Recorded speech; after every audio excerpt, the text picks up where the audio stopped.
Hello me dears, once again. It's a very fine time to be engaged in our little community at the moment, isn't it? There's lots going on with regards to the old robots in disguise. Got Dark of the Moon, the toy line, released today by all accounts.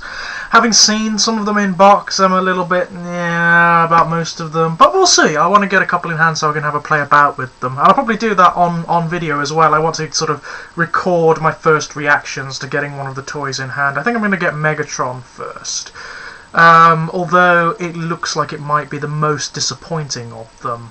Suffers from a severe lack of paint apps, doesn't really look finished to me.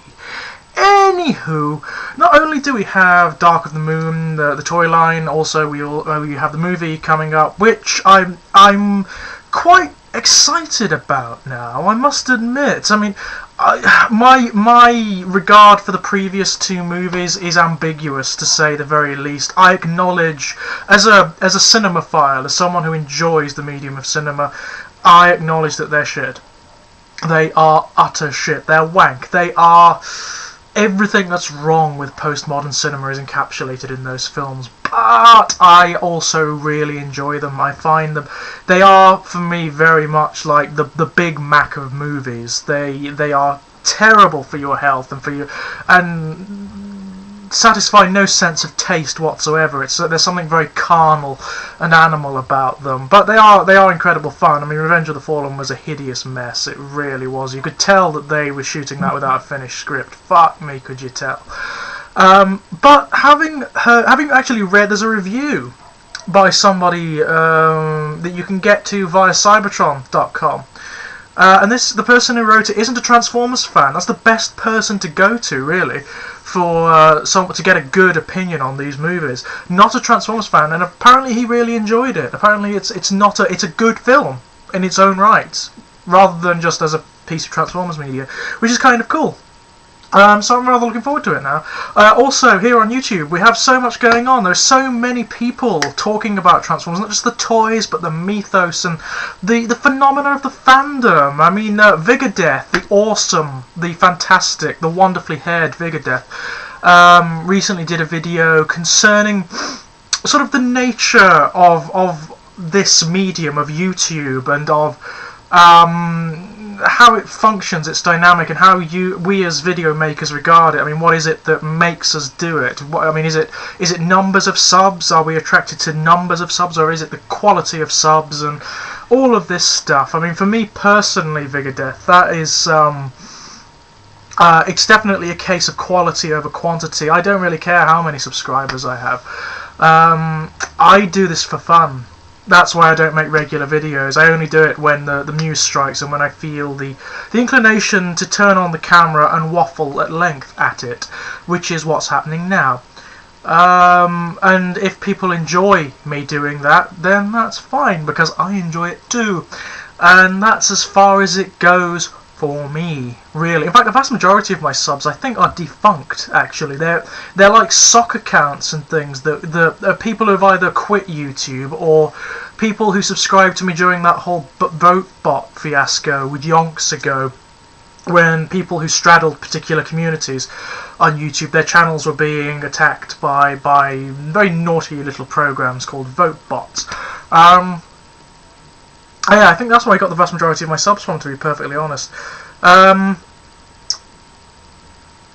it's quality over quantity more than anything else. As I say, my channel sort of straddles several different communities here on YouTube, some of which I'm quite happy to be a part of, others of which I really don't want to be part of at all.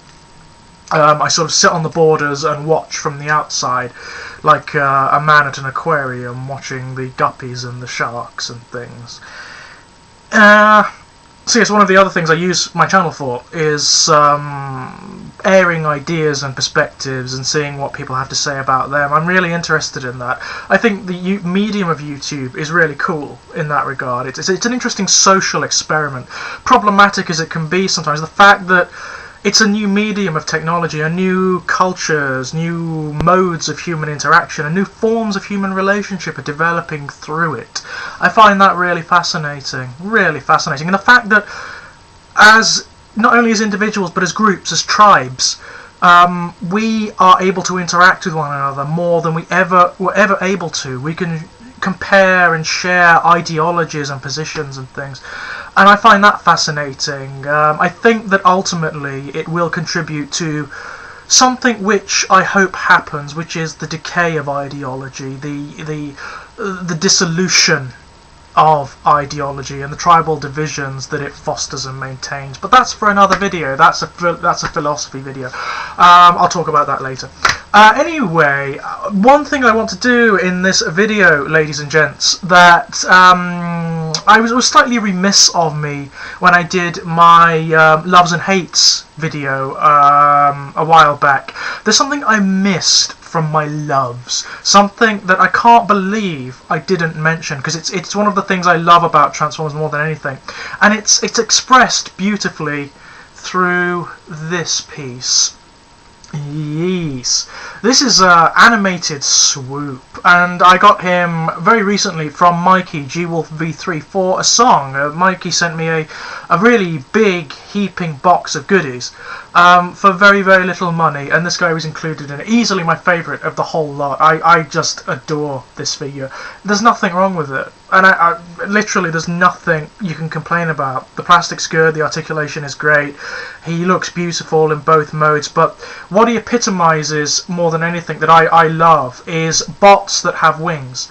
I love bots that have winged alt modes, but also when their wings translate into robot mode, and I particularly like it when the wings are of a bestial nature. It gives them a certain either angelic or demonic aesthetic, and that does something for me. There's something symbolic, metaphorical about that particular image that sparked something in the depths of my imagination. And I can't get over it. I love it. And he, in particular, Swoop, just look at that. He's wonderful, elegant, androgynous, spindle-limbed, wonderful wings. He is just gorgeous. But we're not going to be talking about him today. Today I have a slightly more niche subject matter for my review. It's one of the things, again, one of the things I really like about Transformers, and that is that it's such a broad church that there are these oddities, these little bits and pieces out there, that obscurities that people don't even know exist. And this guy, I didn't know he existed for the longest time, and I've only ever seen him for sale once. He's that rare. I've seen him for sale once, and I had to get him. He was fucking expensive, but I had to get him. This is his box. This is the box. Oh, well, it's fairly obvious, isn't it? Do I really need to spell it out? Evil Predacon Double Punch. This guy is an exclusive from the Japanese BotCon, I believe, or whatever equivalent of BotCon they have over there from 1998. He's a repaint of Beast Wars Scorponok, another mould that I need to get the original one, and there's another one as well. There is the phenomenally beautiful Sandstorm, who is another BotCon exclusive. Need to get him. This thing I never thought I would own in a million years. Never did I think I would own this. It is one of the most obscure Transformers in existence, this thing. As I said, I've never seen it for sale apart from the one time when I bought the fucker. He cost me knocking 200 quid, really, not much shy of 200 quid, but you know what, I was quite happy to pay that for him because he is just so obscure. Also, he's a bit of honey. He is beautiful. The mould itself is kind of interesting. I mean, this was before the Beast Wars went for the more hyper-realistic looks in their alt modes. He's very much a sort of cartoon caricature of a scorpion. He does not look very much like a scorpion at all. His face is sort of almost reptilian. It definitely doesn't look like a scorpion's. His mandibles aren't a scorpion's, and those claws are more like a lobster's than anything else. And look at his pathetic wee little legs. He ain't going far on those. And oh, that is one hell of a stinger, isn't it? I mean, that makes G1 Scorponok look a little pathetic, to be perfectly honest. And look at that. Gimmicks generally in Transformers, I don't like them, but that's lovely. That really does it for me. Anyway, that's Double Punch. He's a repaint of Beast Wars Scorponok. and a really successful one too. He's almost entirely composed of clear plastic. Again, another thing I don't usually like. Clear plastic toys usually look fucking shit. They look like they're made out of sweets or very brittle glass or something. They look like they should be sucked on when you have a cough or a sore throat, and I don't like it. With this guy, I don't know why, but the quality of the clear plastic on this guy is different from most that I've seen. It's very, very, very dense and just works. It works beautifully for him. It works in context with the character as well. The character apparently can do... He's an assassin. He works for the Predacon Council. Very arrogant, overrates his abilities quite a lot, but is actually very, very capable. He is their most capable assassin. Interestingly, like the other Predacon agent, Ravage, he used to be a Decepticon. There is a very old toy called Double Punch, and it is massively obscure, just like this guy. It's from the tail end of the Action Masters. Yeah. Action Masters, for those who don't know, were the death knell of Generation 1 Transformers. Most people don't even account them as part of G1 or as any Transformers line. They are Transformers that don't transform. Winner. And they generally suck. But in Europe, towards the tail end of the Action Masters, there are actually a few released that did sort of kinda transform. They didn't really, they just folded up, and Hasbro said, yeah, that's a mode. It didn't work very well. One of them was Double Punch, who was an Action Master who bore a striking resemblance, barring the garish colour scheme, to the likes of G1 Scorponok and Black Zarak. This is apparently the same guy. This is Double Punch scaled down and reformatted into a Predacon form. Basically, as I said, he's an assassin. He takes a tremendous pride in his job. He's got a massive ego on him. And he also has the capacity to turn invisible. He has a sort of cloaking mechanism that I always imagine as being very much like how the Predator looks when it turns its cloaking mechanism on. Generally, he doesn't like to get directly involved in his work unless he can help it. It's not that he's incapable. He is very, very capable. It's just that he prefers to manipulate things. He likes to turn allies against allies and then watch them slaughter one another, and he also tends to record it for later viewing. He's a bit of a voyeur, bit of a sadist. That's kind of cool, really. It's something I like about the Predacons. They even more so than the Decepticons. Many of the Decepticons at least have like a warrior honour going on about them. At least they are fighting a war. The Predacons don't have that. They are just duplicitous, self-serving, psychotic egomaniacs. You've gotta love them for that. Anyway, there's Double Punch in his Scorpion mode. Very, very pretty. He's got a massive range of movement, but one thing that does annoy me is that both of his claws are filled with gimmicks. This one, when you open it, fires 2 missiles. This one has a funky little thing going on. Same as Beast Wars Scorpion. Pull the little lever and voila, the top pops off and actually transforms into this little thing. This is his Cyber Bee, which he uses for reconnaissance purposes, or more usually to record his exploits to play later on for his own bizarre titillation. Odd guy, this one. Problem with that gimmick is that it leaves him with half a claw. It's a really bizarre one, that. I wish that rather than doing that, they'd made it so that the bee pops out of the claw like it does in the show. That would have worked much, much better. Anyway, there he is in his Scorpion mode, which ain't bad. Oddly, for the Beast Wars toys, the Beast mode isn't what this bot is all about. It generally is with the Beast Wars Transformers. It's the bot modes that suffer. Not so this guy. Scorpion mode's okay. It's alright. Ain't bad. However, his bot mode is fab. Really, really successful. Easy as pie transformation. You don't really do much with it, to be perfectly honest. All you really need to do is invert the Scorpion. You take the back off, flip it down, and then rotate it and flip it back up, and that's basically it. It pegs it. It's supposed to peg in up here. Why isn't it doing so? Get in there, you fucker. There we are. Lots of swearing in this video. That's what I like. Transformers fans who aren't afraid to swear. The tail comes up. Actually, that's another sort of little reference to G1 Scorponok, I suppose, in the mold. The fact that the tail comes up over its back like that. He's pretty much done. He's pretty much done. It doesn't take much to transform this guy at all. It's just a matter of swiveling the arms around to the appropriate points. Hang on, I've done something wrong here. Oh no, I haven't. There we are. Why won't that stay in?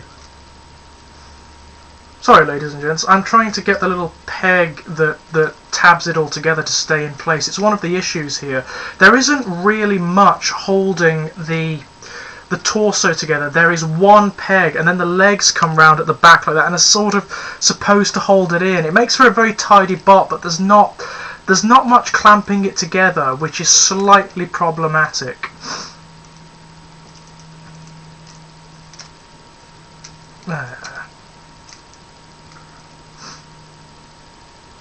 Anywho, there he is. There is Double Punch in his robot mode. And you know, for the Beast Wars toys, particularly for the Predacons of this era, he is phenomenally tidy. There's no kibble on him. That scorpion tail does not count as kibble. He can still use that fucker quite effectively in robot mode, so there's no way that counts as kibble. And besides which, it does lend the robot something. He really looks very threatening with that thing leering over his head. I suppose you could take it as a little bit lazy on the designer's part, but I like the fact that his hands are basically just the claws. He can't really, not terribly practical, he can't do much with them, they're too massive, but you can really imagine him bludgeoning Maximals to death with those things. He's very detailed indeed. It's hard to see with the bright clear plastic, but he's massively detailed.